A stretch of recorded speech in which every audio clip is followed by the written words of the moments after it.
Okay, so you're growing your business, and now you're at a point where you're starting to look around at different networking groups and different referral groups and different relationship groups. Now, they all say the same thing. They all tell you that they're going to help you grow their business, but which one's actually going to do so?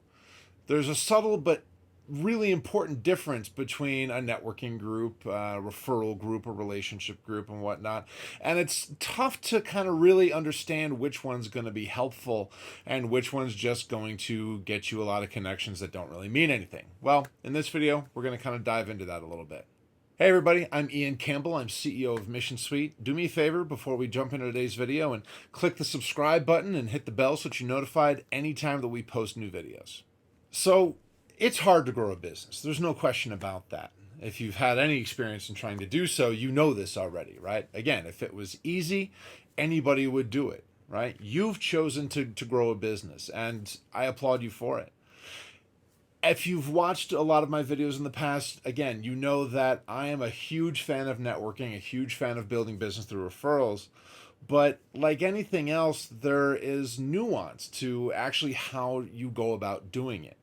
Where are you prospecting? Where are you trying to get other people to send you business? Where are you spending your time so that you don't waste that time? I've said this before, that time is the only thing that we can't get back, that we can never make more of. So let's focus our time and make sure that we're focusing into the right places. So let's talk about that nuance. And in today's video, we're going to dive into that nuance. We're going to dive into that little space in between the networking groups and the referral groups and hybrid groups. And we're going to talk a little bit about where you should be focusing on prospecting, where you should be focusing on meeting people, and where you should be focusing on simply building relationships. So let's jump in. Okay, so first, let's talk about networking groups as they are. Networking groups, think chambers of commerce, think event-based groups, think meetup groups, think the happy hours after work that you might go to, right? Those are the types of networking groups that we really kind of focus on when we talk about this. The reason that I really kind of like to define them as networking groups is because the whole focus of them is for you to meet more people and really grow your network, really expand your network. Right? You are sure you're going to rekindle some relationships. You're going to reconnect with some people. You're going to, deepen some relationships while standing in line for the bar or around the food table, what have you, right? All that's going to happen, but it's really kind of secondary because the reason that most of us anyway, go to networking events is because we want to meet more people. And these networking groups tend to be more event-based. Right? And that's really, really beneficial for you because there's a lot of opportunity to prospect for new clients. There's a lot of opportunity to prospect for new referral relationships and new service providers that you may not have met before.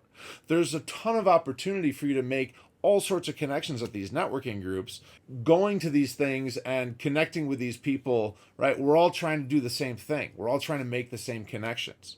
So real quick, one pro tip that I'll give you as well is when you go to these networking events, make sure that you're making it purposeful, right? Again, because it's super easy to show up at a networking event and just kind of go with it, right? Just kind of go shake hands, meet some people, exchange some business cards, fantastic, and walk away with maybe 2 or 3 connections that you met that you ended up sitting around and talking to these people for the half hour, 45 minutes that you had to actually spend at that happy hour, at that breakfast event, right? You don't want to do that. You want to maximize the use of your time.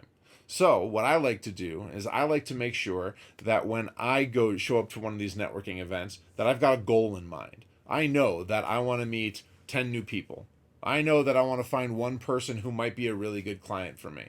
I know that I want to find a new business attorney that I can develop connections with, or maybe a new marketing agency, a sales rep that I can develop a solid relationship with, right? So set that kind of a goal, because otherwise you can, like I said, it's so easy to just kind of get lost in the fun and the kind of adventure of the event and actually walk away without much value from it. So another thing to think about when we're going to these networking events is that you want to make sure that you're not trying to sell people right there, right? I know that I just talked about maybe finding one great prospect to become a client for my business. But again, those networking events, they're not for selling. Nobody likes that person, right? Everybody knows the person that shows up and just starts spraying business cards around. Nobody likes that guy. So don't be that person, right? Focus your time on making those initial connections. Save the follow up, save the connection, save the deep dive into your services and learning about their business. Save that for the one-on-one that you have afterwards. Because with networking events, like with almost everything in life, follow up is everything. You want to make sure that after the networking event, you're following up. Now, if you have a good follow-up system, a good CRM system like Mission Suite, maybe you have an automated follow-up system like you have in Mission Suite, something like that, right? But whatever you're using to make that happen, make sure that you're following up with those people, because if you're not, again, talk about wasting time, not being intentional behind it, right? All those connections that you're making are just going to go by the wayside. All right, so now let's talk a little bit about relationship groups or referral groups. The couple different ways that you can kind of describe them. I mean, I know that they all kind of fall under the auspices of networking, technically, but again, they're not really networking events, right? They're not a place for you to go and prospect for new clients. Not to say that the people that you meet in these referral groups or relationship groups couldn't necessarily be good clients, but that's not what you're there for, right? You're there to really deepen relationships and to ultimately not sell to the people around the table with you, but to sell to get them to introduce you to their friends, to their connections, to their coworkers, to their clients, right? That's the goal of these referral groups, of these relationship groups. And it's where, frankly, if you develop the right relationships and you really dive in and are really intentional about this, you'll get so much more business for so much longer than you ever would if you just focused in on showing up to events and just focusing in on prospecting, right? If you can develop a really great referral partner, then you're going to get a lot of business out of that relationship, but you may never work with that person, and that's okay. And that's the whole point of these referral groups, is that with these referral groups, they tend to be a smaller group of people. Maybe they're 10 to 20 people or so. There are some, of course, that are out there that are internationally known that are massive, and they don't put caps on the number of people that can join. If that's for you, that's fine, right? I mean, that for what I've seen be more effective personally is that they tend to be they tend to be really focused. They tend to dial in on the exact people that they want around the table. Maybe it's a B2B group. There's a great networking organization called Firestorm that's a bit of a hybrid model, and I'll kind of cover the hybrid model next. But they focus on relationship groups, on referral groups, on developing groups and events that people can make connections with and ultimately pass business around. But the key is they cap out at 22 people, something like that, right? And I might be getting the numbers wrong, but they have a very specific cap, because after you go beyond that, it gets to be really challenging to really develop relationships inside of the groups. So find those groups that are going to work for you, whatever that looks like for you, right? I mean, for me, like I said, I always think that it's better to find a smaller group of people, because you can go a lot deeper in with one group of people and with a smaller group than you can with a group of 50 people sitting around a table. Now, the next thing to consider when you're looking at these relationship groups is that a lot of them are industry exclusive, which means that if you're a marketing person, you're the only marketing person that sits around that table. If you're the IT person, you're the only IT person that sits around that table. So bear that in mind as well, and make sure that you're looking for the right group of people. And don't get offended if somebody tells you, sorry, we can't have you join because so-and-so considers you competition. Whoever has the seat owns that industry. So regardless of whether you think you're their competition or not, if they look at you as competition, then look for a different group and let that be okay, because it's not a huge deal. Because there are so many of them out there, right? Again, Firestorm is really prevalent here in Denver, and so if my chapter downtown already has an IT person and another another IT specialty wants to come in, well, sorry, you can't come here, but let's go and let's get you involved in some of the other groups that are around Denver, or Arvada, or the other downtown group, or what have you, right? So But again, it's not a huge deal. Just make sure that you're getting engaged, because the key is that once you get engaged, all of a sudden you have access to their entire network, right? Because everybody, again, using Firestorm as an example, everybody inside of Firestorm for the most part knows one another, or at least has developed connections with one another. So if I need to meet somebody in the Boulder, Colorado group, then I can reach out to the chapter president of the Boulder, Colorado group as a member and say, "Hey, I'm a Firestorm member. I'm in the downtown chapter, and I see that you have so and so in your group. Would you mind making an introduction?" Right? And then all of a sudden you get to develop your network inside of there as well. So look for those opportunities. Look for those industry exclusive opportunities, because it's only going to do more for you, and it's only going to be more helpful for you, right? And so again, just make sure that you're getting yourself involved in the right group. Now, the last thing last point that I'll make here about these referral groups or these relationship groups is that it's easy to fall into the kind of assumption or feeling that since you're spending so much time with these people, because again, a lot of these also meet pretty regularly, right? So maybe you're meeting once a week or once a month, or just you're consistently getting together with these folks. But it's easy to fall into the misconception that because you're doing that, because you're meeting so regularly, that you don't have to do one-on-ones, that you don't have to follow up with people, that you don't have to make connections outside of those. That's wrong, right? Don't do it. That's usually I'm like, well, do whatever you want to do. No, that's not the way to do it, right? Make sure you're not skimping on one-on-ones with the people inside of your group, because again, the relationship around the table only goes so deep. It's not until you actually get together for one-on-one conversations where you get to talk about wins, where you get to talk about, ways that you and I could work together specifically, right? And come up with exact ideas on how we might be able to develop a relationship or really make something work. So make sure you're continuing to have those one-on-ones with the people inside of your group, because it's only going to help you.